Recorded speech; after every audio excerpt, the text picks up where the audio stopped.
Well, just like to say to all my fans out there who supported me for all these years, come to my shows, bought my records. I think I would have kept writing, and where I quit writing for years, and I got lazy about that. I really wasn't inspired to write. For more than 30 years, a quiet truth followed George Strait everywhere he went, hidden carefully behind a polished public image that seemed almost perfect. While fans admired him as country music's most respected legend, another chapter of his life was unfolding far away from the flashing lights. No one, not even people close to him, fully understood what was happening beyond the stage. Now, as the story slowly comes to light, it is changing the way many see the man they thought they already knew. George Harvey Strait was born on May 18, 1952, in the small town of Poteet, Texas, and his childhood was shaped by open land, hard work, and simple living. He grew up mostly in nearby Pearsall, where his family owned a cattle farm that demanded strength, patience, and long hours under the Texas sun. Life on the farm was not easy, but it taught him discipline and responsibility early on. After his parents divorced, George and his brother were raised by their father, a junior high math teacher who somehow balanced teaching students during the day and running the farm afterward. From that mix of structure and labor, George developed the humility and steady determination that would later define both his personality and his music. Music did not burst into his life in a dramatic way. Instead, it slowly became part of him. As a teenager in the late 1960s, he felt drawn to the honest storytelling of traditional country songs. He listened closely to legends like Hank Williams, Merle Haggard, and George Jones, finding comfort in their simple melodies and real-life lyrics. Although he briefly joined a rock and roll garage band in high school, his heart kept returning to country music because of its truth and emotional clarity. After finishing high school, he enrolled in college, but soon paused his studies to serve in the U.S. Army in the early 1970s. While stationed in Hawaii, he joined an Army-sponsored country group called Rambling Country, performing for fellow soldiers and local crowds. Standing on those small stages gave him his first real taste of performing, and deep down he realized music was more than just a hobby. When he eventually returned to Texas and continued his education, he brought back more than sharpened musical skills. He carried a new sense of maturity shaped by discipline, time away from home, and a stronger connection to his roots. In December 1971, at only 19 years old, George married his high school sweetheart, Norma Strait, beginning a quiet and lasting partnership that would anchor his life. Long before fame ever entered the picture, they built the relationship on shared memories, trust, and similar values. Only a year later, in 1972, they welcomed their daughter, Jennifer, into the world. Becoming a father at such a young age pushed George to grow up quickly. He was balancing military service, college, and the responsibilities of a young family, often choosing stability over chasing big dreams. Those early years were not glamorous. They were filled with sacrifice, long days, and careful decisions. But through it all, family was never something added to his success later. He was always the center of it. As he began to take music more seriously in the late 1970s, his schedule became heavier with long drives, small-town shows, and modest paychecks. The road was demanding, and the rewards were uncertain. Still, Norma remained steady and supportive, never chasing attention and always choosing privacy over the spotlight. George respected her wishes and protected that boundary throughout his career.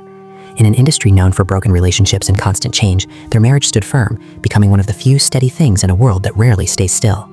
In 1981, George and Norma Strait welcomed their son, George Bubba Strait Jr., at a time when George's music career was just beginning to take off. As the spotlight grew brighter, their family grew stronger. While fame pulled him toward bright lights and late nights, George chose something different. He chose home. He chose family dinners over parties, privacy over publicity, and loyalty over temptation. That steady devotion to being a husband and father didn't just keep his life balanced. It shaped the calm strength and quiet honesty that would later define both his music and his public image. Then came June 25, 1986, a date that would forever divide his life into before and after. On that summer day in San Marcos, Texas, tragedy struck.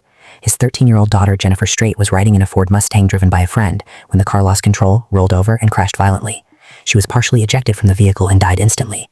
Investigators later confirmed that no one inside the car had been wearing seatbelts, a painful detail that made an already unbearable loss even harder to comprehend. For George and Norma, the world they knew shattered in a single moment. Jennifer had been their first child, the quiet heart of the family, long before fame ever arrived. She grounded George in ways the world never saw, and just like that, that foundation was gone. Those closest to the Straits recall a time of deep sorrow and silence as the family withdrew from public view to grieve in private. Unlike many public figures who share their pain openly, George made a conscious decision to protect what remained of his family. After Jennifer's death, he stepped back from interviews, avoiding personal questions, and distanced himself from media attention. His silence wasn't coldness, it was survival. Music became his refuge, but even then, he rarely spoke directly about his loss. Instead, the emotion lived quietly in his voice, and the restraint of his lyrics, and the weight carried between the lines. That reserved strength became a defining part of who he was.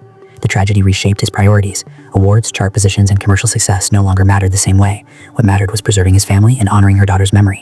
In 1986, the Jennifer Lynch Tate Memorial Foundation was established to support children's charities. It was not created for attention or praise, but as a quiet tribute, a way to turn heartbreak into help. By 1987, less than a year after losing Jennifer, George and Norma Strait made a deeply personal decision to transform grief into purpose by co-founding the Jennifer Lynch Strait Foundation. Its mission was simple yet meaningful: to support children facing hardship, illness, or instability, causes that now carried a profoundly personal weight.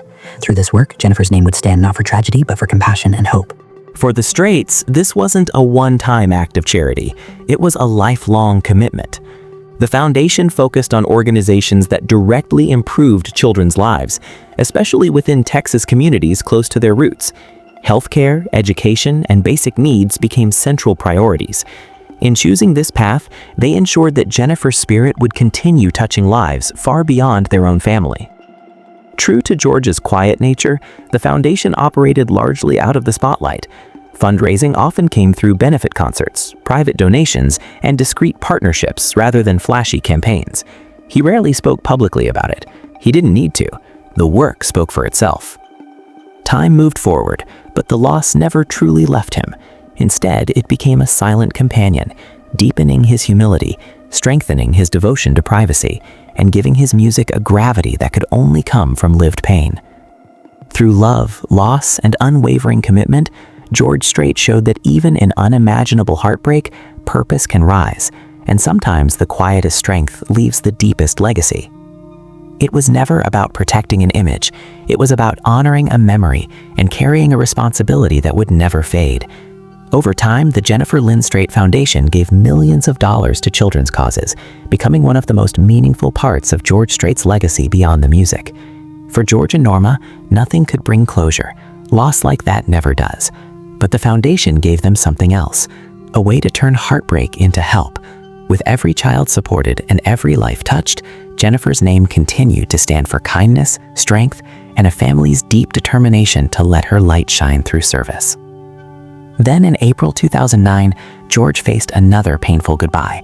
His older brother, John Byron Buddy Strait, passed away on April 10th at just 58 years old. This loss did not happen under bright headlines, but it struck just as deeply. Buddy was more than a brother. He was part of George's earliest memories, long before the awards, the stadiums, and the chart-topping success.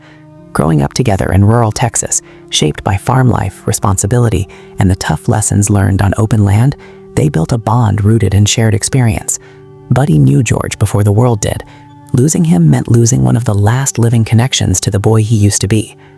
True to form, George grieved quietly. No public statements, no emotional interviews. Those closest to him saw what they had always seen: reflection, restraint, and a fierce protection of his private world. The loss reinforced what he had long believed: family mattered more than fame, and grief did not need an audience to be real. After Jennifer's death in 1986, George made a decision that would define his life. At a time when his fame was rapidly growing and the industry demanded more access, he chose privacy over publicity. He stepped back from interviews, avoided sharing personal emotions, and drew a clear line between the artist on stage and the man at home. It wasn't easy. Country music thrives on storytelling, not just in lyrics, but in personality. Fans wanted to know the man behind the voice, but George resisted. Protecting his family became his way of surviving the pain. For him, silence wasn't distance, it was strength. Carrying grief quietly comes with its own weight. There were few places outside of music where his pain could safely live. Staying private in a business built on visibility required discipline. He turned down talk shows, limited appearances, and let the concert speak for him. On stage, the songs said what he chose not to. Over time, that restraint became part of his mystique. He earned respect not for spectacle, but for authenticity. And at home, that decision preserved something priceless: normalcy. His marriage to Norma stayed strong, and his son Bubba grew up away from the glare of celebrity culture. By refusing to trade tragedy for sympathy, George redefined success on his own terms. He proved that greatness and humility can coexist, and that sometimes the strongest statement is choosing what not to say. In 2024, George entered another emotional season.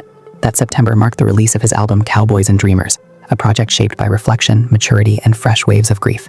As the album neared completion, he lost 3 men who had been pillars of his life on the road. On March 20th, 2024, his longtime fiddle player Gene Elders passed away. That same day, his legendary manager Irv Woolsey also died.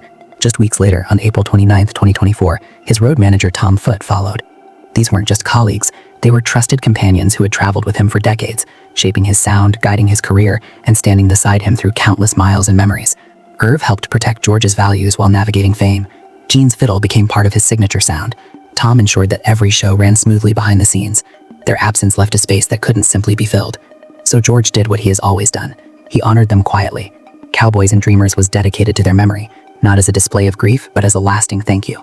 The album became both tribute and farewell, a reminder that no legend stands alone. Behind every career are loyal hands and steady hearts that make the journey possible.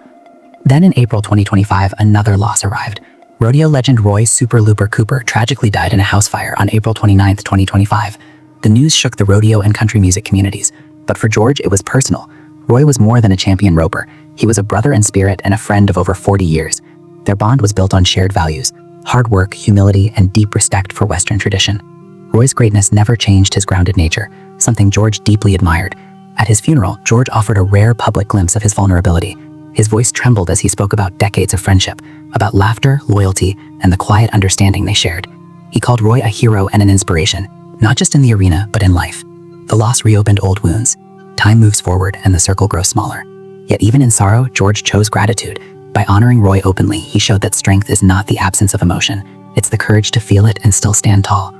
Through every chapter of triumph and heartbreak, George Strait has remained the same at his core: private, steady, and deeply loyal. His story is not only about music. It is about faith, family, friendship, and the quiet endurance of a man who keeps going, even when the road grows heavier. What are your thoughts on George Strait and the way he has carried both success and sorrow? Share your perspective below. If this story moved you, don't forget to like, share, and subscribe for more. Thank you for watching, and we'll see you in the next video.